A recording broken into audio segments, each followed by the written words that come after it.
Hi guys, welcome to Prem Talk, yet another video. And for this video, it's going to be a review of our very late win over Fulham yesterday.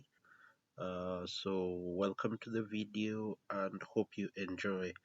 I will start by blue is a color, football is a game. We're all together, and winning is our aim.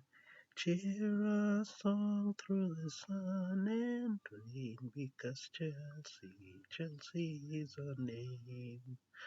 As promised, every win will be getting a song, so it was a late win, as mentioned. Very usual Chelsea. Poor first half, improved second half. It was yet another game where a lot was learnt. Uh, we had our strongest available lineup playing in the game. Well, you could argue Jadon Sancho did deserve to get a start, bearing in mind he has produced a number of good performances in his last three or four games that he has played. So a bit unlucky for him to find himself on the bench, but everybody else, I believe it was the best lineup that Enzo Maresca would have picked. So it was a nice victory. Started off in typical Chelsea fashion, struggled a lot because Fulham did put us under a lot of pressure, and that pressure did eventually pay off for them with uh, a very stupid goal to concede, because uh, it was so angering. In the first place, Reece James received the ball from the goalkeeper who was playing out, and he took 3 seconds to survey around, look for options, just dilly-dallied on the ball, and Ryan Sessegnon, who dispossessed Reece James and delivered the ball to Alex Iwobi took one touch, and that touch was enough to set himself up for a beautiful shot in on goal. And with our poor goalkeeper in Robert Sanchez, it's a rarity for him to save such shots. So Fulham went ahead, and we again looked nervous, just like we did in the previous game that we played, Legia Warsaw. We conceded, and everybody looked shaky. People didn't know what they were doing, running around, like headless chicken. Nobody knows the direction to go. Nobody was uh, willing to, bust a lung to get to the ball. And what was even more worrying for me in this game was that our best lineup, the pressing strategy was so poor. You could see at times the front line was pressing, and the midfield was caught in between because the defense was not moving up with them. And at times Enzo Fernandez in midfield will come and start the press, and Nico Jackson will not back up. And especially on the right hand side, Noni and Cole Palmer were having trouble understanding who was going to be the initiator of the press. So it was a bit all over the place, and it made easy work for Fulham to be able to, pass the ball around our very weak press and play the ball around us and find the open man every time in the pockets, and he was able to, terrorize. They play fast balls out to the wing, and before you know it, it's a dangerous cross into the box. So it was a very nervy close to the first half. And what something that really was reached to a point of angering me, because uh, it was happening a lot of times. I believe it was the symmetry between Nico Jackson, Cole Palmer, and and Noni Madueke, because every time, as usual, ball from midfield, they will always look to find Palmer in the pockets. But Palmer, took three, four, five touches, and uh, instead of playing someone in on goal, like there were two examples that I witnessed counter that the ball from midfield was sent into Palmer in the pocket, and uh, he had an option to play Nico Jackson who was in between the two centre backs of Fulham, and he would have played if he had played him in, and probably Nico would have had the shot. Probably, it could have been already 1-1 to Chelsea, and yet again it happens.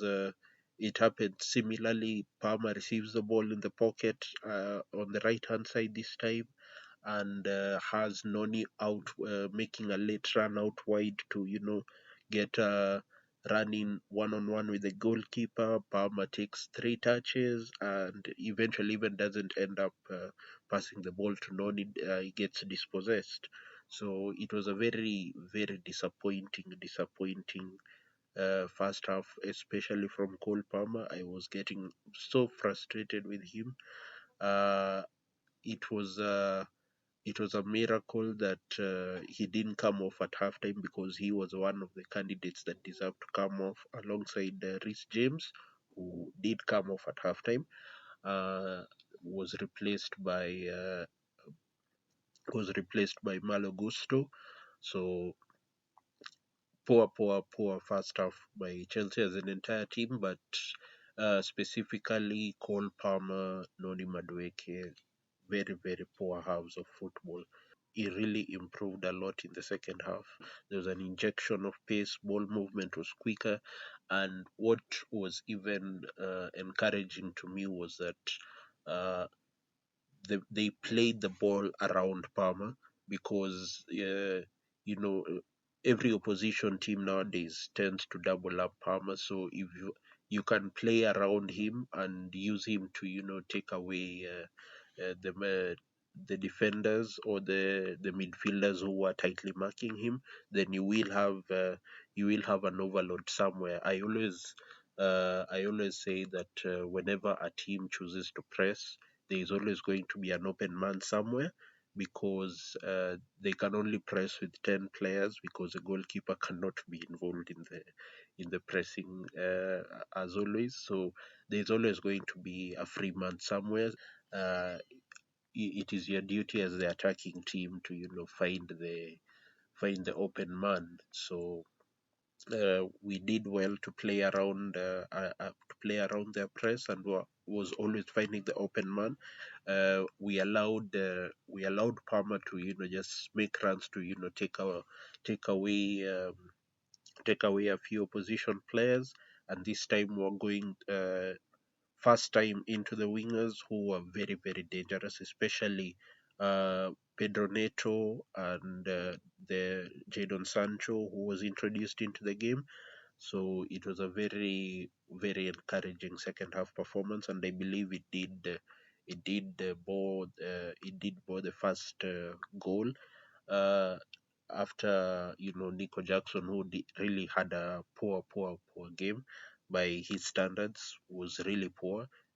Missed a few opportunities. There were even good balls that were put into the box, hard and low this time, not high, but he was late in getting there, and a bit of a disappointing performance by Nico Jackson, but he was subbed off around the 70th minute, I believe, and Tyreek George came on to play up top.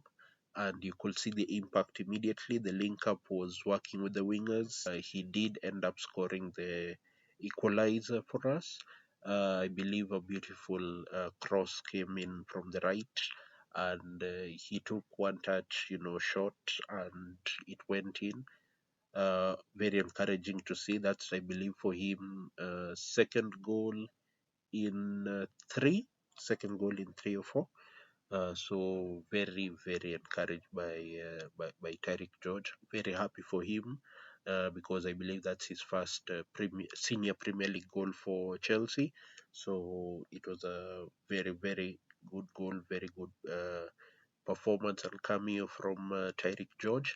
And another player who deserves a lot of praise was Pedro Neto, because he did a lot of work in terms of running back, helping the defense, stretching out, Fulham's backline with making runs in behind and whatnot. And his efforts did earn him the late winner that he scored for us, a rocket of a goal, because it was a very beautiful team move. The ball was sent to Palm, and though he did take 3-4 touches, did manage to find Enzo Fernandez, who played a first time ball in hard and low into the middle of the box where Pedro Neto was awaiting, and he smashed it into the center of the goal with a lot of power. The keeper was unable to stop the shot. It was a very, very wonderful crafted team goal, because it actually came out from off all the way back from the keeper, playing out from the back and into the defense, into the midfield. A beautiful 1-2 that was played between Moises Caicedo and Enzo Fernandez to open up the space for Cole Palmer and Enzo Fernandez eventually, who got the assist for Pedro Neto. So beautiful team goal all around. And as mentioned, and I keep mentioning in every video, that this is a stage of the season where we just have to keep winning. And it was a very wonderful opportunity that we did take, because now we have gone above Forest. It's a complete dogfight up for those third, fourth, and fifth spots in the Champions League. So in a weekend in which Aston Villa won and Newcastle lost, but Man City also won. We did take a step forward and leapfrog Nottingham Forest, so we are level on points with Forest and Aston Villa, just ahead of both of them on goal difference, but Forest do have a game in hand. So it is a very, very encouraging thing. So this is a very important time of the season, where it's all about just winning. And it is so encouraging that we ended up getting the last minute goal from Pedro Neto. Very important 3 points at Craven Cottage, and we move on. I believe our next game is on Saturday, early kickoff against Everton at Stamford Bridge. Another tough game will be awaiting us, but we need to win that game. It is a must win. So thank you for the 3 points, Pedro Neto and Tyreek George. And let's train hard during the week and prepare for Everton early kickoff on Saturday. So that's it for the video today. Thank you very much, guys, for watching, and I will see you guys, I believe, Wednesday, as we now start looking into preparations onto the next game week for Everton. So thank you guys for watching, and please have a lovely, beautiful Easter Monday. Bye and enjoy yourselves.